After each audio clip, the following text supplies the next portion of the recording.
Cassie update.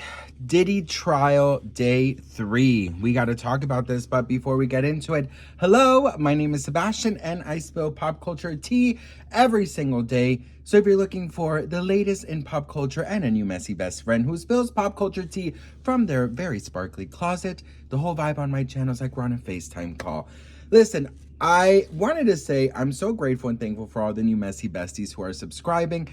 And if you guys go look at my other videos, you're going to see that the background matches the personality. But this is a very serious topic, and I am going through it with a lot of respect and a lot of delicacy. Because is it delicacy? Delicately, because I too am a DV survivor, and I want to make sure that I am being as respectful as possible to all you guys out there. So I'm trying to go through it as easy as possible, but I'm telling you, it's not getting any easier.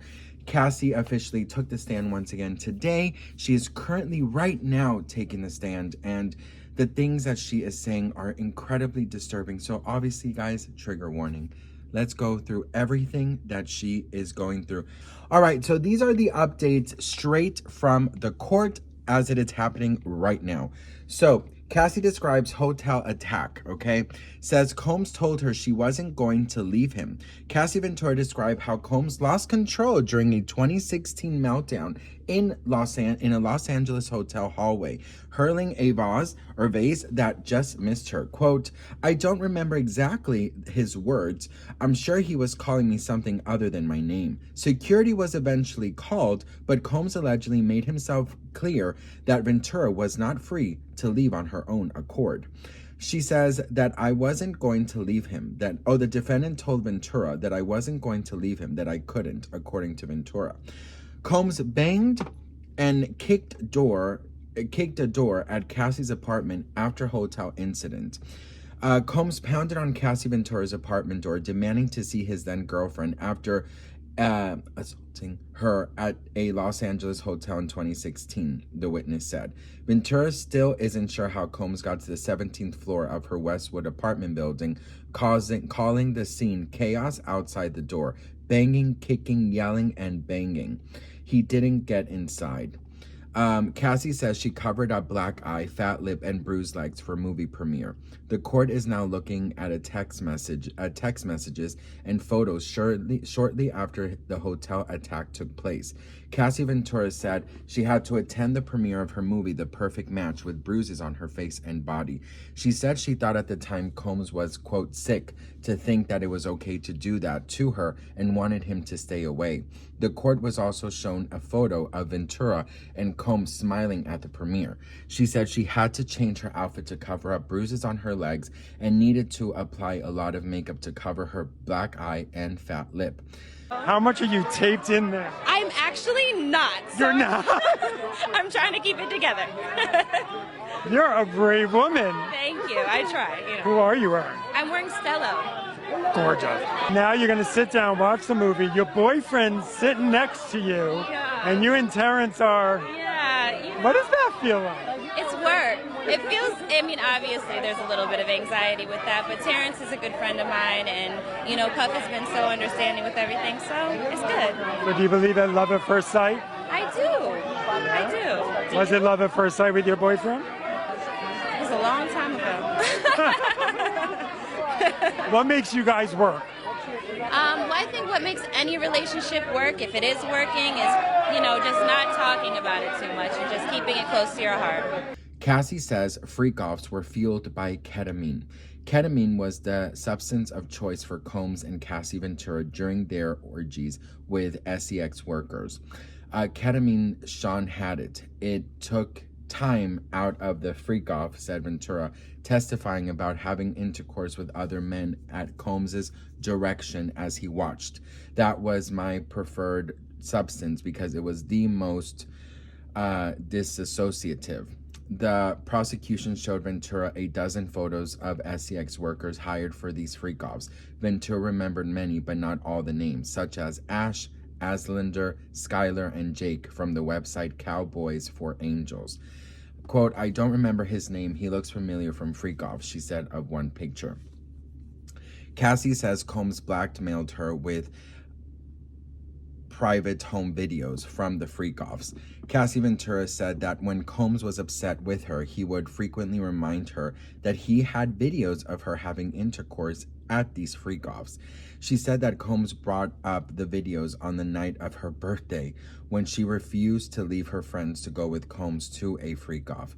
Quote, "It is horrible and disgusting. No one should do that to anyone," she said of the alleged blackmail. Quote, "It could ruin everything I work for, make me look like a slut. I wasn't supposed to be on those videos. I didn't want to be in them." Cassie describes panic over possible leak of home video. Cassie Ventura recalled the panic she felt after first learning that video of her having intercourse with another man at Combs' direction might have leaked.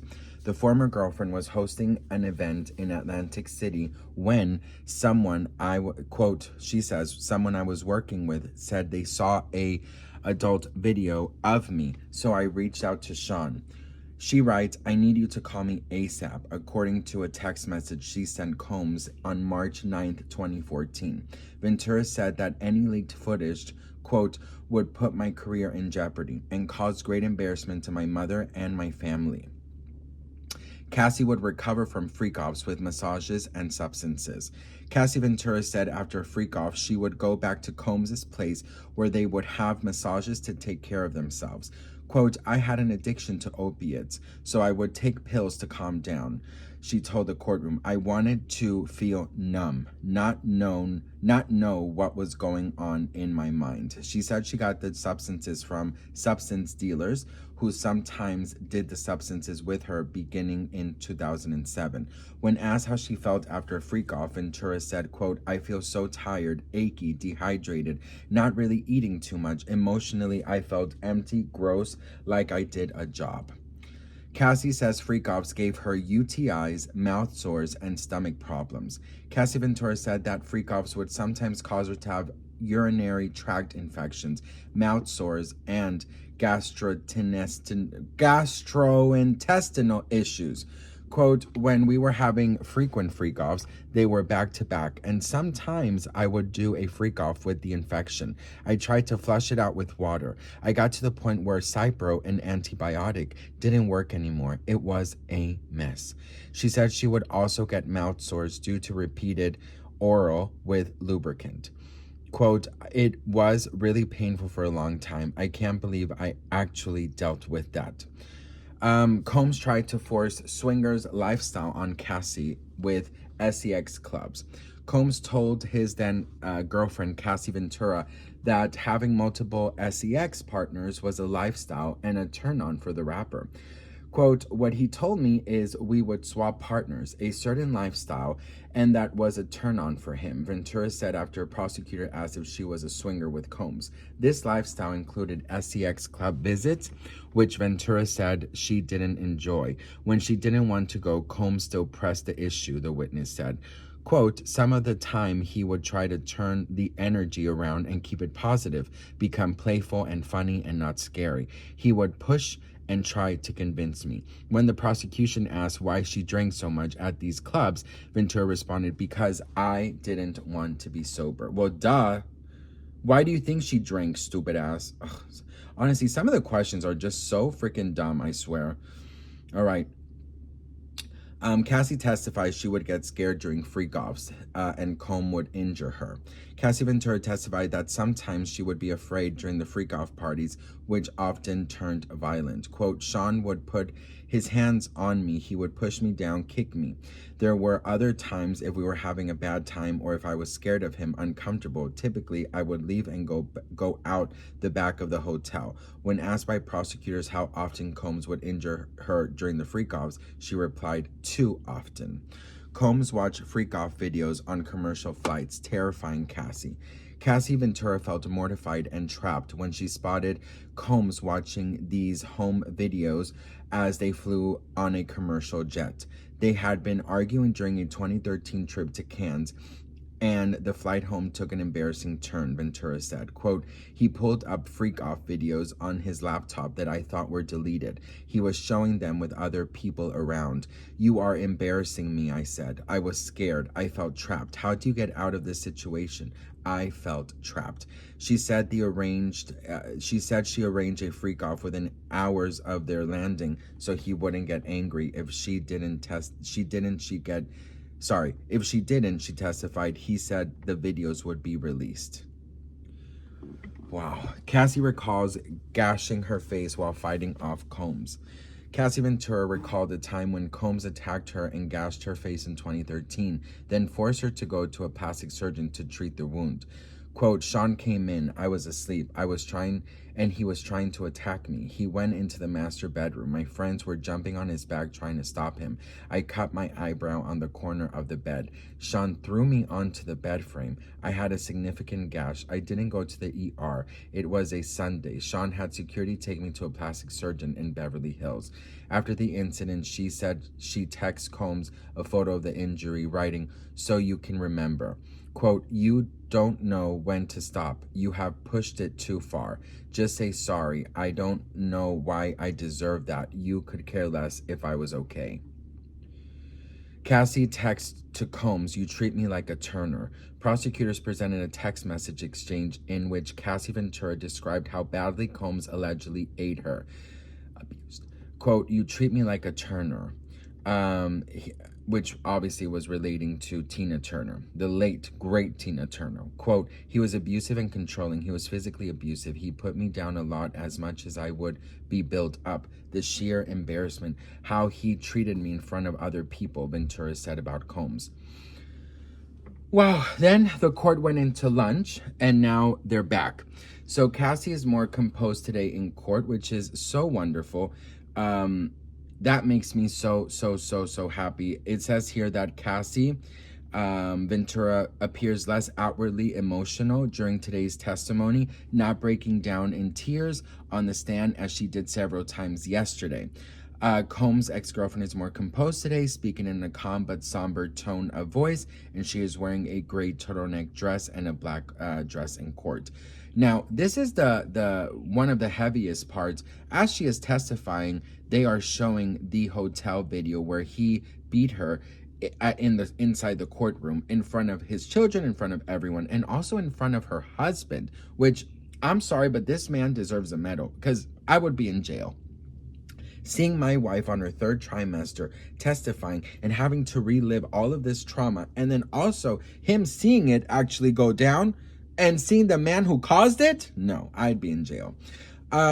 Each juror has their own screen to view sensitive images.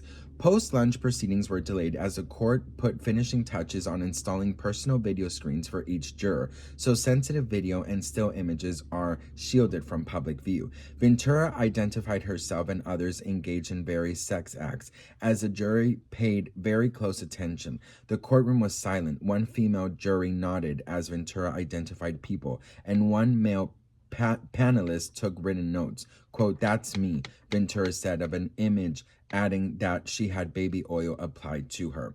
Cassie describes alleged beating that happened inside the car. Ventura recalled the violent outburst by Combs that she said happened early in their relationship that left her shocked and angry.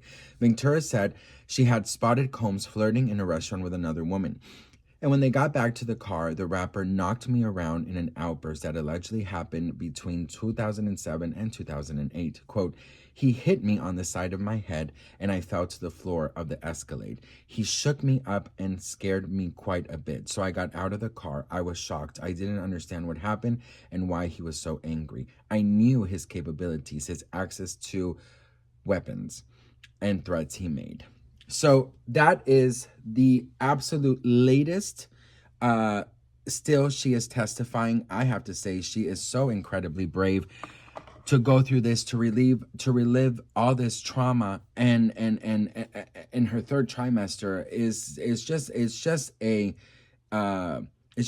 another another example of how strong women are. So if you are a DB, survivor and victim, I want to say you are worthy of a good life, and the strength you have inside of you is unmeasured. It does not matter what that coward who is doing this to you is telling you, or trying to put you down, manipulating you, trying to cause you to have low self-esteem. You have the power inside of you.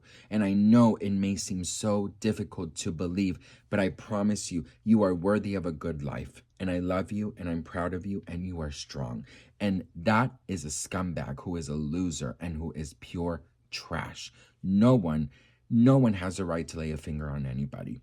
So, best friends, that is the update. As of right now, it is going on. So you might get another video of more updates to come, maybe within the hour. But I want to keep you guys updated as things are going live right now in court. So I love you all so much. This is very difficult to read because, you know, I'm also a DV survivor, and it's like it's tough, but you know, this is showing how powerful Cassie is and how strong she is. And I think it's also such an inspiration to all those out there going through it, that, you know, you have the strength inside of you. So I love you all, and I'll see you guys in the next update.